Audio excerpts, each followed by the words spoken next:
tell you a story of the magnolia tree. See this flower? Isn't it beautiful?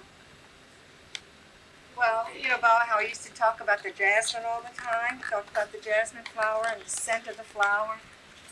And years ago, I got to thinking that maybe I'd like to plant something in front of the mosque that smelled like the jasmine because of Bao and the way he seemed to like the scent of the jasmine flower, and he used it so many times in his stories.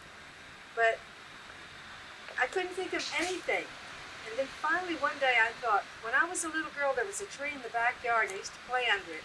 It had these great big flowers and the scent was almost like the jasmine.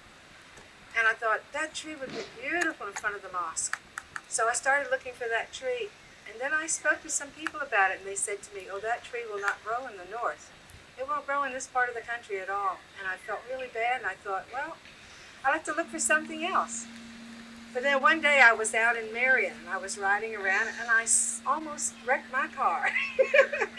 I stopped it. There was this 30-foot tall tree growing there. It was exactly the same tree. It was the magnolia. And I thought, well, if it grows in Marion, it's good enough for our backyard. So I started raising money and got the money together and I went and bought this magnolia tree and I put it in the yard. And one day Bao was in the room. I wasn't there. The girls came later and told me about that. They said, you know, Bao was in the room one day and he said, what we ought to have in front of the mosque is one of those big trees with big white flowers and big shiny leaves. And they were trying to name the tree. They named, they named all these different flowering trees. He said, no. He said, the trees are enormous. He said, and the scent is like the jasmine. And the leaves are shiny and slick like glass. And somebody in the back of the room raised her and she said, oh, you mean the Magnolia grandiflora? He said, oh, that's the tree. But the nice thing about this story is that the tree was planted the day before. So who planted the magnolia tree? I was so surprised when I heard that story.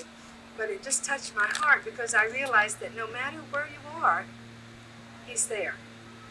He understands what you're doing, and he sees that it comes from a good place in your heart, and he tries to make those good things possible so that you will see the glory of God.